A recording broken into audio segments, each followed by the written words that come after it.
Well, good morning, everybody, and welcome. My name is Eric Dillner, and I'm the CEO of the Shoreline Arts Alliance and the chair of the task force to reopen Connecticut arts venues through science-based safety.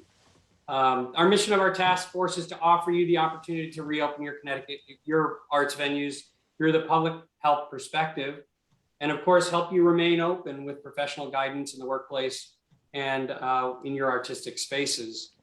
We have this great listening and sharing platform that we seem to be having some great success with.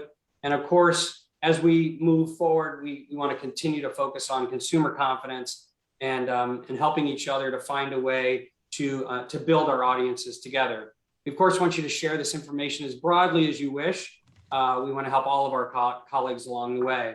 We have some extraordinary donors who are helping us out with this: the Emily Hall Tremaine Foundation, the Connecticut Office of the Arts, Community Foundation of Greater New Haven, Connecticut Humanities, and the Community Foundation of Middlesex County, who've all stepped in to help us, along with our largest and greatest friend, Yale School of Public Health, with Sten and Crystal. We just can't thank you all so much for this incredible gift you all are giving us. We encourage everyone to attend each of our webinars and check it out on YouTube and Facebook if you miss it live. It seems to be a big trend that direction, which is great. So people are still following and doing all this work, but we're not often live. We love you to be live so we can answer any of those questions that pop up during the meeting. The Shoreline Arts Alliance website is fully accessible, and so is today. You can use your closed caption button, turn it on or off as you wish. Remember, we like to keep the chat for sharing information and the Q&A for asking questions. So please start putting your questions in the Q&A as soon as you'd like. As I mentioned, we have our co-chair, Sten Vermund, the Dean of Yale School of Public Health, who holds the Anna M.R. Lauder Chair in Public Health and has a secondary appointment in pediatrics in the Yale School of Medicine. We're so honored to have him and his colleague, Krista Paulette, an assistant professor in the Department of Environmental Health Sciences of the Yale School of Public Health.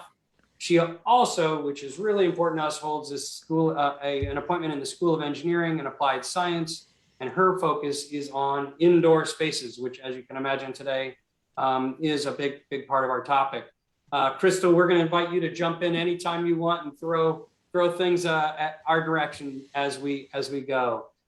Today, we're going to address what factors we should be considering when we plan our day-to-day operations, especially as we move indoors. But before we do that, Sten, let's start with a little COVID update. Where are we? How are we in New England and our neighboring states? How are they all doing? Sten? Well, over the last year and a half, you've heard so much bad news from me from time to time, and I'm just happy to report some good news. Over the last month, we've had a 20% decline in hospitalized COVID patients in the 5 hospitals of the Yale New Haven health system, 20% less each and every week. So 20%, 20%, 20% less in every single week. So I think this week I'm expecting under 50 in the entire system. And you have to realize that we had 450 in just one of those hospitals alone a year and a half ago. So this is down massively, and this is very much attributable to the benefits of vaccine, because you are 11 times less likely to be hospitalized if you are vaccinated and you get COVID than if you're not vaccinated. The hospitalized COVID patients have virtually become fully unvaccinated. They're just representing unvaccinated people, with very few exceptions. We had a 93-year-old with multiple underlying conditions who not only was hospitalized with COVID but also died of COVID. Colin Powell was vaccinated. He died of COVID. So you will have highly vulnerable people, but who may still suffer grievously from COVID. But they're a vanishingly small number compared to all of the unvaccinated people who get hospitalized and may die. So vaccination has been liberating for us all in our private lives and in the arts. And we are extremely pleased with the public health impact of vaccines. So we see absolute numbers of cases dropping, hospitalizations dropping, death rates dropping, and the arts reopening. Super spreader events are less frequent, far less frequent, and we really see society returning to normal. We do have in the neighborhood of 10 to 15% of adults who are not willing to get vaccinated. And there's another 5 to 10% who are hesitant. They're not absolutely against it, but they haven't gotten vaccinated yet. And then, of course, we haven't vaccinated our smaller children. And we also haven't had as good penetration, coverage for teenagers as we would like. So our challenges are to continue progress vaccinating our teenagers. By Thanksgiving, we'll have the opportunity, even before Thanksgiving, we'll have the opportunity to vaccinate our children, 5 to 11. That'll be very important. And then to continue coaxing and cajoling and encouraging and incentivizing folks, adults who haven't gotten vaccinated, to get vaccinated. There are some mandates in certain industries and in government.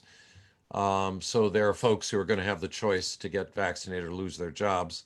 And I hope they make the right decision, because honestly, the thing to do is to try to protect the most vulnerable among us. And the best way to do that is to make sure that we are not a vector of infection to others by getting vaccinated and keeping our risk of having a high viral load to a bare minimum. So if somebody doesn't want to get vaccinated for themselves, that's fine. Get vaccinated for everybody else. Get vaccinated for your healthcare workers. Get vaccinated for the immunosuppressed people in community, people with diabetes. Get vaccinated for people who can't get vaccinated for one reason or another. Protect each other. That would be my sort of plea to folks who haven't gotten vaccinated yet. But we're in a completely different place now, and I think we're in a much better place. We face the flu season in December, when we know COVID risk will go up, all of the respiratory virus risks go up. We will face that season in a better position than we did in 2020 or early 2021. We'll be in really great shape for early 2022. Thank you, Sten, for all that fabulous news. This is great. We've got a lot of specific questions to drill down on some of the things you just mentioned. Crystal, I'd love to actually highlight you, bring you into the spotlight here for a minute. And I wonder if you could share with us what is going on indoors in terms of the air handling systems, MERV 13 filters. Are people, we've given an awful lot of advice. Are you seeing it being implemented? And are you seeing success in all the things that we've talked about? So the short answer is yes. People, I think over the last year and a half, have gained an incredible fluency in indoor air quality. Now, when we say a MERV filter, people don't stare back blindly. They know what it is, at least most people, or they understand a HEPA filter or the relevancy of it. So there has been an acceptance, acknowledgement, and installation of these units. So I hope that will be maintained and upkept in the future. We've also seen a great swell in use of air cleaners, especially the DIY units that we've talked about as well. Excellent, good. So we're making an impact and people are doing it. That's great to hear. Thank you for all your guidance on this. I know we're going to be probably doing a lot of reminders in the next few months to help folks remember some of those things if they haven't yet done them. But thank you so much for that. We've got an awful lot to cover today. We want to talk about masks a little bit. We want to talk a little bit deeper about K12. We want to talk about food and drink, galas, receptions, boosters. What do we do if we want to change the atmosphere, like in our theaters with haze and things like that, products to modify the space, water fountains. We've got so much to cover. But Sten, you started off with a discussion about vaccines, and I know Judy Dworin, the Judy Dworin Project, has a follow-up question there. Judy? Yeah, thanks, and hi, Sten. Hi, Judy. Hey, it seems like a lot of people are interested in how to roll out the vaccine protocols with audiences, but most especially with performers. Do you have anything that you could tell us about that? Yes, I remember when we talked about this theoretically, and now it's a reality, so I'm excited. Let's take audiences first. I think it was really the pioneering of some of our sports venues that really didn't want to exclude people from coming, but didn't want to put anyone at risk in these sports venues and the arenas. And they started with a vaccine or recent negative COVID. So that vaccination card would be the easiest. Just show it and you get in. And if you hadn't gotten vaccinated, that you would have a negative COVID test documented, some official document showing that you had a negative test within the last X hours. And I like 48 hours as a rule of thumb, because that's going to give somebody a chance to get the test, get the result either same day or next day, and attend the event. And that narrows the window. Some people say 72 hours. That gives you an extra day to get infected. So I like the 48 hours. I think that's realistic, and I think that's respectful for our audiences. Vis-a-vis performers, I really hope that all of our performers want to help this art stay safe, that they want to keep each other safe, so that in an orchestra, the bassoonist doesn't want to infect the violinist, and in the dance studio, principal dancer one doesn't want to, infect principal dancer two, and on and on. So to protect each other, where we have proximity of the performers, I hope that everyone will eagerly get the vaccine to protect themselves and others. There's also the reality of protecting audiences, because performers will occasionally intermingle, and they certainly have people sitting in the front rows. Some performance venues are keeping the front row or two empty, just to create additional distance from the performers and the audience. But if we ask the audience to mask, and we have this vaccine or within 48-hour negative test, and we have a universal vaccine amongst our performers, we have an incredibly safe venue. I mean, that is going to restore consumer confidence, I think, because the likelihood of any serious untoward event in that kind of environment, especially with some of the air quality measures that people have taken in response to advice from Crystal and others, I think we would have fantastic environments to return to normality in the arts. But Crystal, do you want to comment?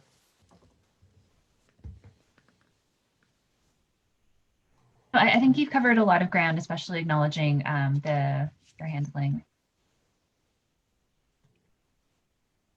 Okay, great. Well, thank you. That's very helpful. Sten, your crystal ball has worked quite well over the last year, and Darren Wood would love to have you get your crystal ball back out and look ahead for us. Darren, what's your question? Sure. First of all, thank you for everything that you guys are doing, and with the great news that we started with, that you were telling us about the drop in percentage and this. But as we move into colder weather and we get into closer proximity with each other, what do you really predict number-wise that the early winter and then later winter is going to look like? Should we expect a blip, or what do you see in your crystal ball? So there are kind of three indicators, clinical indicators. One is symptomatic infections. They will be far less frequent than in past 2 seasons. First of all, people are more willing to wear masks. A lot of them like the fact that they didn't get too many other respiratory viruses last season, and that's correctly attributable to mask use and physical distancing. So a lot of people are going to be using masks in the wintertime. And vaccines make it far less likely that people will be symptomatic. The early indications were 95% less likely to have symptomatic disease. Now it's probably lower than that, maybe 80% because of Delta variant, but it's still massively reducing the likelihood of symptomatic disease. And then hospitalization rates, and I expect those to stay low. As I say, unvaccinated people will still be filling the hospitals, but vaccinated people will be largely out. And then death rates will also be low. And those people who do die will be either unvaccinated or persons with fairly profound other difficulties. We had a death at Yale New Haven Hospital, 93-year-old individual with multiple underlying serious medical conditions. And COVID sort of tipped them over the edge, just as it did with General Colin Powell last week. So I think we're going to be in much better shape in the fall. I mean, in the winter. Okay, great. We like what you see. Fantastic. Let's shift a little bit to masks. Judy, do you want to come back and ask a few more questions? Take us down that path? Yeah. So Sten, where does that place us with mask wearing for performers? Is it safe to assume that they can, if under these conditions, not wear masks? And do they need to be tested before each performance so that there's an assurance that everything's okay? Well, let me throw out some ideas and let Crystal comment. So risks of any kind of serious untoward event within a vaccinated pool of performers is exceedingly low. So I think the performers can be consulted. And if you have, for example, an orchestra and the percussionists and the string players are comfortable wearing masks and willing to wear masks, and perhaps they even prefer to wear masks, then no harm done. And this is precisely what Yale New Haven, what New Haven Symphony Orchestra has done. You'll go to their concerts and you'll see the percussionists and string instrument players using masks. And if the English horn isn't going to play for a while, you'll see that person put on a mask as well. So that sounds very reasonable to me. However, if you have your wind instruments and your brass, if those individuals are vaccinated, and if we can just achieve a little bit of physical distancing, I don't anticipate serious untoward consequences. I'd love to hear Crystal's view, because she's been working very intensively with the Yale School of Music on these issues and has thoroughly read the literature. And then vis-a-vis smaller ensembles, like a drama group with 4 players, let's say, or a dance group with 6 players, 6 dancers, or whatever the smaller group is, not the size of a symphony orchestra, there I think risks are really quite low. And I think one can rely on vaccination as a double check. You can do what Actors Equity is recommending, which is a negative test before rehearsals start and performances. And I think we can keep risks at a very bare minimum. So I went to an event not long ago involving singing, and I was perfectly comfortable in the audience. I knew that Actors Equity guidelines were being deployed, which are extremely conservative, by the way, very very cautious to, I even would liberalize those. But anyway, and I had no sense of potential risk to myself or my loved ones or anybody else in the audience, and nor to the fellow performers. So I think people have to make this mental transition between COVID as a potentially lethal, highly disruptive virus. And if you are vaccinated and the people you're associating with are vaccinated in the arts, you need to transition to thinking about this more like you think about the flu or cold viruses or flu-like symptoms. I mean, it doesn't paralyze us. We live with that. We move forward in the winter. Now, wintertime's big for the arts, and we don't let it paralyze us. So I think that's my view. But Crystal, do you want to comment on particularly on musicians, since you've worked so much with them? Thing you said about the strings players, the percussion wearing their masks.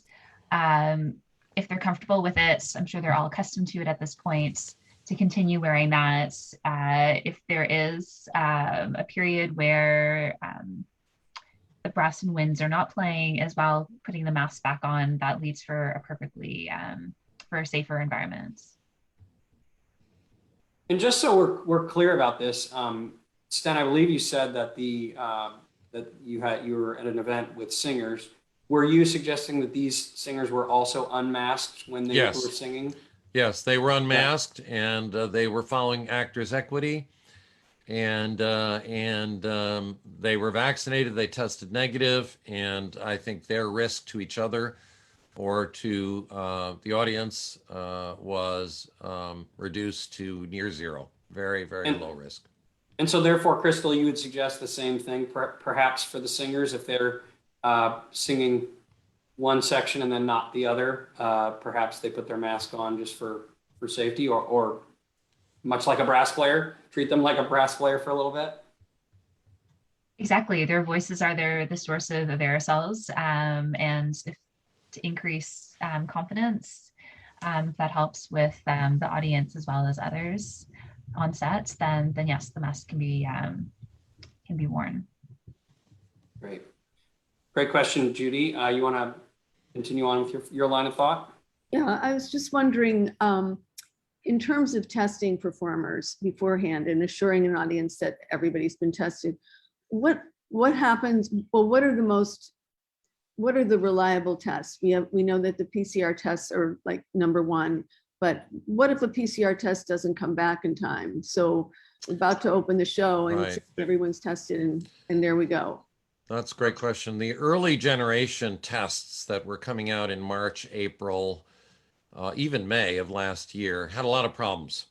And it took the FDA some time to sort them and to get rid of the rotten tests and only permit deployment of the reliable tests. And today, if you have a test that you buy at the pharmacy or is done for you at the doctor's office, or a standard testing center by a hospital or the state, you can rely on the result. Now, as everybody on the phone knows, there are two sort of general classes of tests: the PCR, which is especially sensitive, and the antigen test, which is looking for the protein that is associated with the virus, that is less sensitive. However, if you're looking for somebody who's infectious to others, the antigen test is a good screen, because what it's doing is catching people who have a somewhat higher viral load. So I think either test is a reasonable screen for performers. However, Actors Equity doesn't agree with me and they mandate PCR. So you're kind of stuck. But in terms of audience, I think if somebody has a rapid test from a doctor or a PCR, either would be acceptable for permitting them entry, masked entry into the venue. Honestly, they're expensive. PCRs can run. My son had to get a PCR on short notice He's an optometrist, so it's critical that he knows that he's not infected, and he paid $135 for it. And you know, the rapid antigen tests are cheaper. So I feel like either test will tell you what you want to know, which is this person potentially infectious to others. And if they test negative on the antigen, the answer is they are unlikely to be infectious to others, and the same answer with PCR. It's very helpful. Thank you. Darren, I think you have a question that would like to come right here.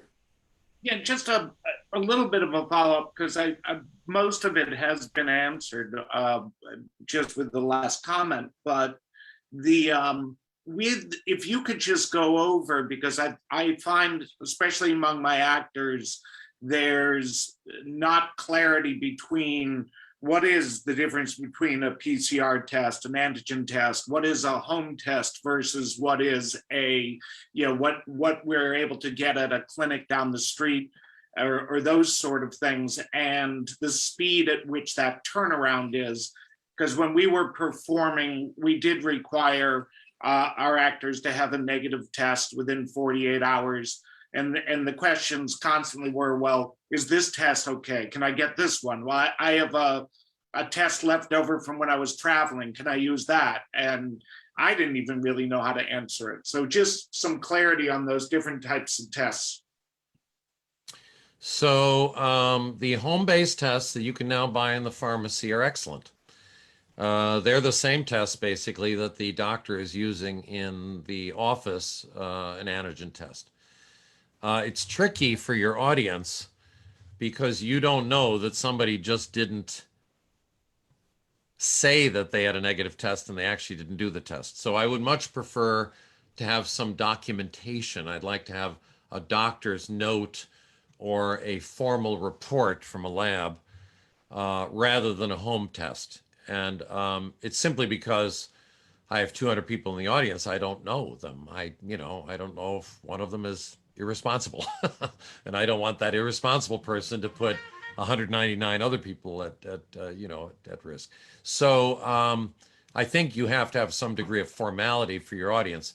If you have performers and you know them well, they are in your trust space, and they do a home test and they tell you it's negative, I think that would be fine.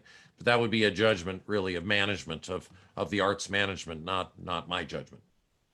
And you mentioned there are some venues which have these mandates, and if that is also covering performers, then one might wish to cite some of the state websites that I've shared before. I could share again, that are giving statewide guidance, and they do not require performers to be masked if they are vaccinated. So we actually have a comment that came in the chat that I think will open up another line of thinking here. The reason why actors are so strict are because actors are unmasked while on stage. We've just talked about that. And this particular group is Latinx, and they have a greater concern because their vaccination, they have a very high rate of infection in their community. So I think that's important to remind us that if your community is struggling with infection, whether it's geographic, with any respect, then some of the things that we're talking about should be more restrictive or more careful. Is that the way we should be looking at it? If we hear of if one of our towns, even in a geographic area, starts to have an outbreak, we need to think a little more proactive for a little while and then come back to where we are? What are your thoughts, Sten? I don't think it's realistic for every person on this webinar to self-appoint as an epidemiologist. I think we need to rely on the State Department of Public Health and the governor's guidance. We're happy to help, and at the Yale School of Public Health. But the thing is, what is high? What we consider to be high now is nothing compared to what it was 18 months ago. So right now, we're at such a low level statewide that sure, there might be a blip in one township or another, but that blip may not be very significant from a policy point of view. Like you shouldn't transform, Ivoryton Playhouse compared to Goodspeed because there's a little blip, in one community or another. So I feel like you all can get some guidance, and you don't have to be checking your local COVID map. A lot of these small towns, a single case doubles your rate. You know what I mean? Because we have very few cases now, so you may have one person, and that, oh my God, the rate is doubled, and it's not reasonable to overreact to something like that. Okay, and this question actually is directed at the Latinx community. Is there something that they should be thinking more? The only reason we're concerned about Latino and Latina folks in the state is that some of them are not documented, and they're nervous about getting vaccinated, and they're nervous about coming to the attention of the mainstream of health providers. And in that case, obviously, they are at somewhat higher risk because they're not getting the kind of preventive measures that we would like. There are a number of community-based organizations, and we're working with several of them at the Yale School of Public Health to try to reach out to Hispanic communities and make available the prevention. There have actually been targeted vaccine efforts that the state and some of the CBOs and Yale School of Public Health have done to try to get this to people in communities that may not be availing themselves of mainstream services. And I think so far so good. So I don't think we have any.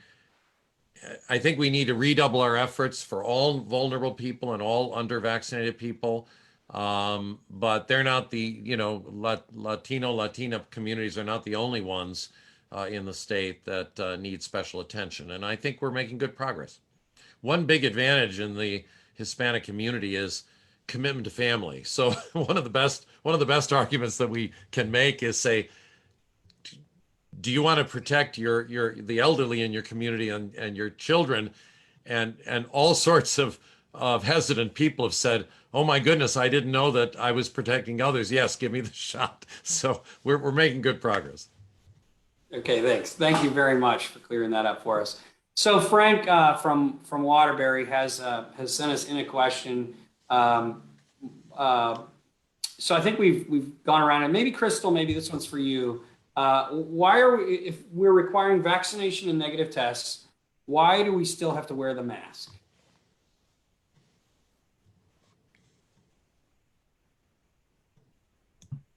Yeah, that's a great question. So throughout all of our discussions, we've been talking about multiple layers of infection control, and the mask is just another layer that we're adding on here.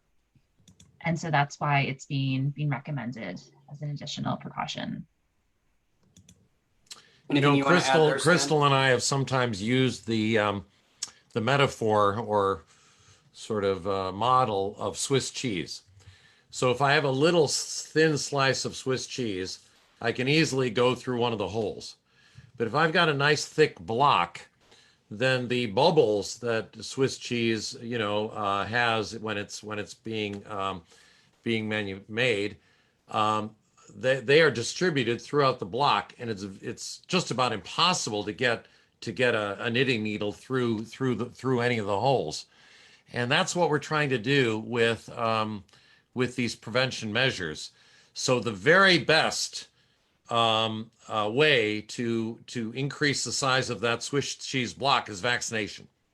All by itself, it does fantastic work at minimizing risk. But if we add masking, we've just made the block even that much bigger, and that much less likely that the knitting needle will find its way through the block. And if we add some distancing, like let's say you have an arts event where you are, I went to an arts event just a few days ago, and it was a small audience. Unfortunately, it was a fabulous event, by the way, but it was a small audience. It was an event that I think catered to an older audience, and a lot of people just, we haven't rebuilt the consumer confidence yet. And in that circumstance, I think they could have done physical distancing without any difficulty, and they probably should have. So that was the advice that I'm giving to that arts group, is if you have a small audience, go ahead and make an announcement from the and encourage people to separate. Not because we're scared, given all the precautions, but because it's just one more layer of protection. And that's where the brass folks putting on that mask for a while, the choral singers putting it on, they're all just making that Swiss cheese block bigger and making it that much harder for one person to transmit to another. Great, thank you. Love the cheese analogy too. That's great. That's very, very helpful to keep us get our heads on straight. Darren, you want to look ahead? One more question, looking ahead. Sure. And so over in New London, where we're based, there's a mask mandate that's been implemented by the local municipality. And it was due to expire on the 22nd. It just got updated up, and now they're looking at some point into November. And as numbers are decreasing, and I know other towns don't have a mask mandate, what would need to happen for a municipality to change and have that mask mandate to be lifted? And just sort of what are they looking at, so to speak? Well, it might be easier if we have a conversation with the city council and the mayor and say, look, we want you to make an exception. We want you to make an exception for performers. And here's why. Actors equity testing, full vaccination, smaller ensembles. And we believe that there is no substantial risk to the performers, to one another, or to the audience. It'll be good for the economy of the city. It'll be good for the morale of the city. It'll be good for the psychology of the city. And can you make an exception? Because honestly, these mask mandates are applying to city offices, schools. You know, they're not designed for the arts.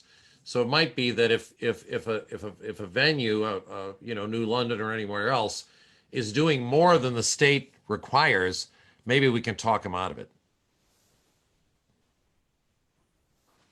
Great. Good idea. Let's get together and talk about those things. Judy, let's scoot on to your next question here. I know we talked about K-12 a little bit, but let's go a little deeper. Yeah, so it really is just to ask you, Sten, to take a deeper dive into where we are with the K through 12 vaccinations. Sure. Yeah.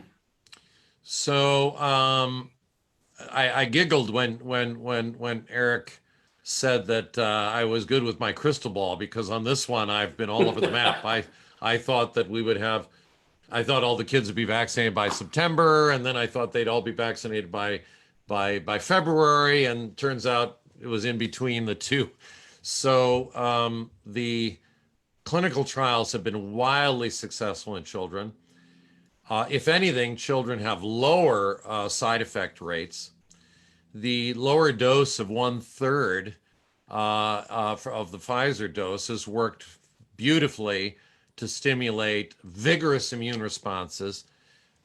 We've seen virtually no serious consequences. Now, warning, when you only study a few thousand kids, you're not going to see serious consequences that only occur 1 in a million, right?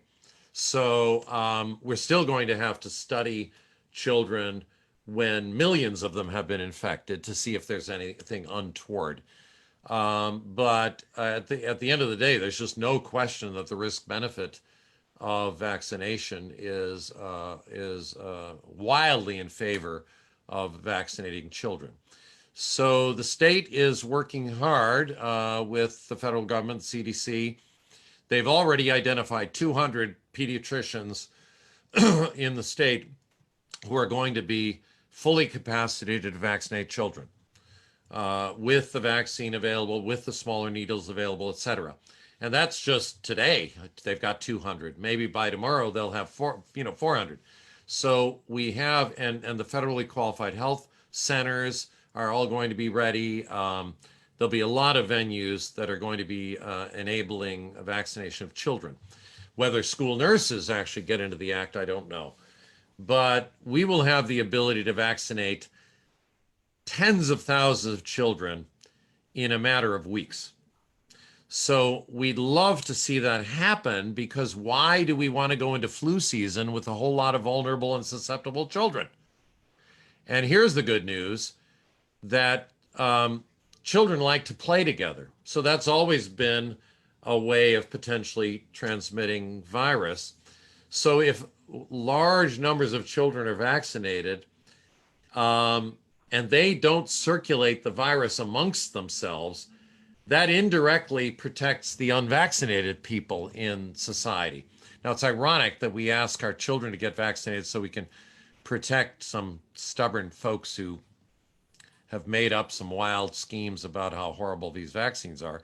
These vaccines, by the way, are the safest and most effective vaccines that I can think of. They are just spectacular products, and just we're wildly enthusiastic about them. All of us who study vaccine sciences and the history of vaccinology, these are just amazing. It's like God's gift.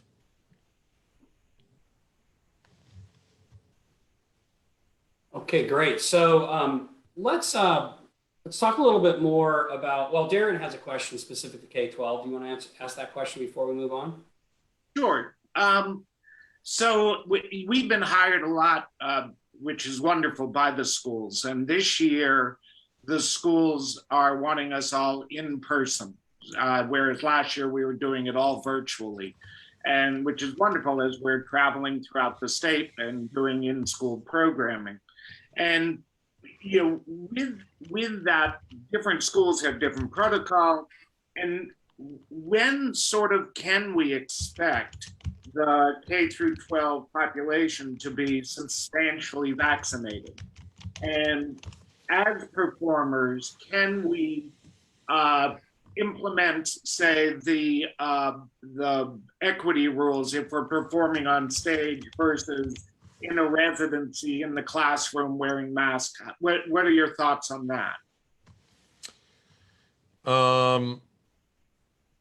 If we start vaccinating people in mid to late November, I think that the enthusiastic parents are going to get their kids vaccinated by the holidays. I think they're just going to flood these pediatricians' offices, and I think the pediatricians are going to make special efforts to open a little longer Saturdays. They ask the nurses to help them, with extra hours. I know that. I know my people in pediatrics. They're going to make special efforts. And so it's very plausible by the end of the holidays and the beginning of the winter return to school that we're going to have a tremendous pool of vaccinated children. And then there'll be the mop up, and hopefully we'll be vaccinating others. I also am not sure what the state is going to do in terms of mandating vaccines. As you know, there are many vaccines that are mandated for school children. Measles most notoriously, because it's so serious and so easily transmitted, but there are many others. So I'm hoping this gets added to the list. It's a requirement if you want to go to public school, and I'm hoping private schools, independent schools will also require it, and just try to ensure that we keep our children safe. And so I would think that as these numbers grow, the comfort zone for your performers and for the teachers and others in these schools is going to increase enormously. Let's stay along this line of keeping safe. And John Carl Casa from the Connecticut Nonprofit Alliance is here. And we're going to talk a little bit about the workplace and maybe some travel as well. So John Carl. Yeah, hi. I'm thinking about things that happen sort of away from the workplace or away from the performance venue, and what we can do to control those things. So for instance, in the winter in particular, people go to Florida, and Florida is not exactly the most protective of places when it comes to mask wearing, for instance. How do we protect against that? Is that increased risk, or the increased risk that we may face, say, from people who go to super spreader events, even here in this state? So the good news is that super spreader events are increasingly rare, simply because there are fewer susceptible people, because we're number 2 for states in the United States, right after Vermont, for the proportion of our population that is vaccinated. So given that increased zeal in Connecticut compared to other states, we have fewer susceptible people and fewer infectious people. So these super spreader events are less frequent, and we expect them to, as vaccine rates continue to rise, as we vaccinate children, to be even less frequent. So I think that's a good thing. Now, travel to Florida and all the rest, if you do go to Disney World, you're going to be masked. I mean, Disney World is trying to keep their clients safe, and same with Universal Studios and everybody else. There are quite wild ideas in some parts of Florida. I heard of one where a school district is requiring any child who gets vaccinated to stay at home for a month, which is obviously just punitive and just trying to disincentivize vaccination. So how school leaders are thinking on this is just almost beggars belief. It's so non-scientific and so cruel to treat children like this, whose parents want them to be safe. It's like going down an Alice in Wonderland hole and wondering, what country are you in? So I feel like that's less common here, and I think we're in good shape. So I think the mainstream, the airlines are going to ask you to mask. They're going to ask you to hand wash, make some effort at physical distancing, although I'm seeing in airports that's not very common. But one can make an effort on one's own behalf. And I think you can travel more safely. You can go to events more safely. You can be aggressive at mask wearing. You can ask to sit outdoors rather than indoors. There are all sorts of personal risk mitigation strategies that you can do, even if your environment is less safe. Now, keep in mind that incidence rates, new case rates in Florida are also falling. It's just that the hospitalization and death rates are not falling as fast because there are so many unvaccinated people, and when they get infected, they then are still at very high risk of hospitalization and death. So, if you're vaccinated, you're unlikely to appear on those terrible statistics that Floridians who don't want to get vaccinated appear on. John Carl, did we cover all your questions there? I think we did. Thank you. Okay, good, excellent.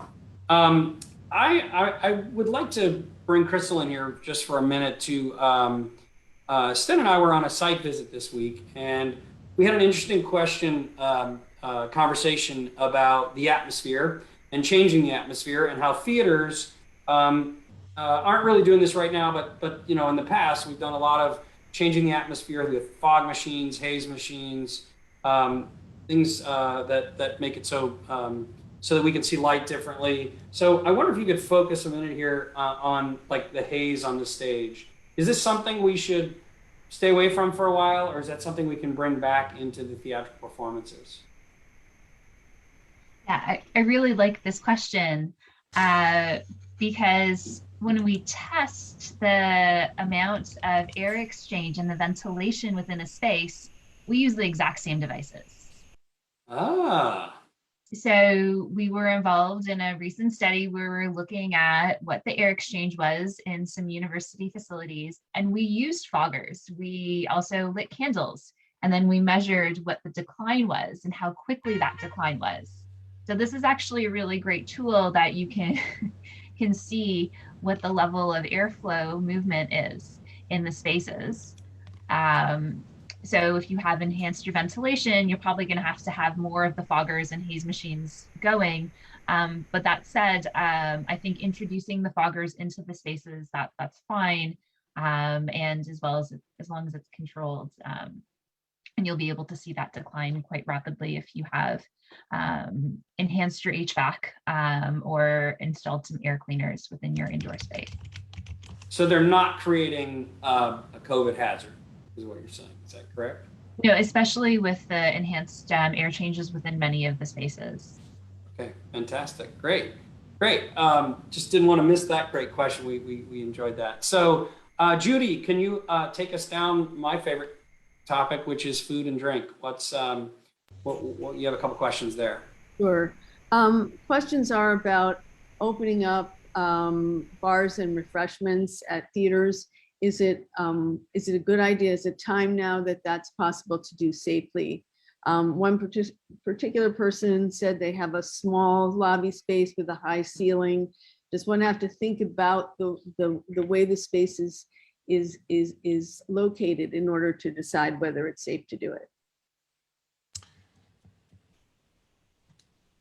Well, I don't want to speak for you, Crystal, but you and I are always very happy when we see grand cavernous spaces compared to small cramped ones. I've used the analogy of boxes. So if I'm in my car, I'm in a pretty small box. I can make that box bigger if I open the windows. If I'm in my in a small room, I'm in a small room. It's a medium-sized box. And if I'm in a gymnasium or an auditorium, it's a bigger box. And if I'm in the great outdoors, it's the biggest box of all. So I want to live my life in bigger boxes.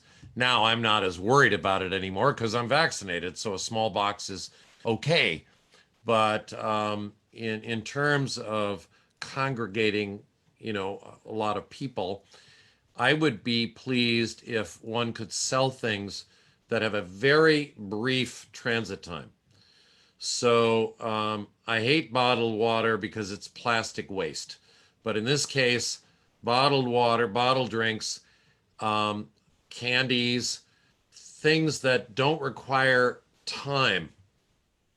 So if you're talking about popping popcorn and filling the popcorn like at a movie theater, skip that.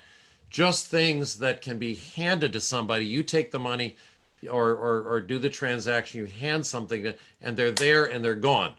So you have rapid transit for your transactions so that people are not hanging around. And I think that would be wise. And trying to optimize the air quality in those smaller spaces would also be wise. And all of Crystal's tricks. We've covered those on previous webinars many times, and you have her website, the Yale School of Public Health website. It's under schools, but it's basically the same as for the arts. Okay. And so would it be a good idea to have a certain area that is for refreshments, bar, whatever, and that other spaces are open spaces where people aren't encumbered by that or that choose not to want to be part of that? You could do it that way. You could also try to decompress by having more, by having two spaces, because that cuts your audience in half and enables things to move more quickly. So, having actually an extra volunteer for the concessions so that it goes more quickly, that might be a strategy. Or having a side can say, if you know that these 3 candy bars and this bottled water are your big selling items, then have a couple of spaces so you could sell those quickly and just get people into the lobby or outside or back to their seats. Okay.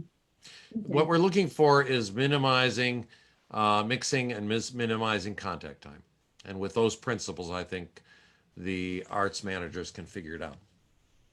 Great. John Carl, I think this is a good time for you to ask your water fountain question.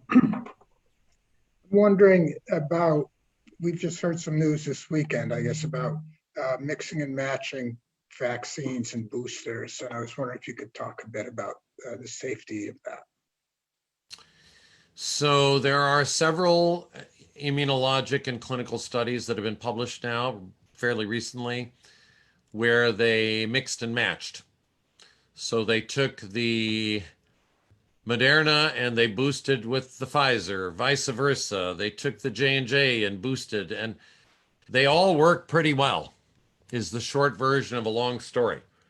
So the FDA and CDC have recommended boosting with the same agent that you got originally. But if you have opportunity to get boosted with one of the other agents, that's fine too. The only one that we're not so sure about is if you got Pfizer or Moderna, whether boosting with J&J is a good idea. So that one, maybe not. But it doesn't matter much if you get boosted with one or the other product. And at the end of the day, boosters are, not a massive public health contributor anyway, because most people who get the boosters are perfectly well protected. All we're doing is giving you a little more protection and giving you a little bit of more of a. I have not gotten my booster. I'll get it when I get around to it. But I'm eligible because I'm over 65. But it's not that big a deal, putting it bluntly. So get it when you have a chance to get it, and don't worry about it. Great. And John Carl, would you like to go ahead and ask the question about water fountains as well? Yeah. Sorry.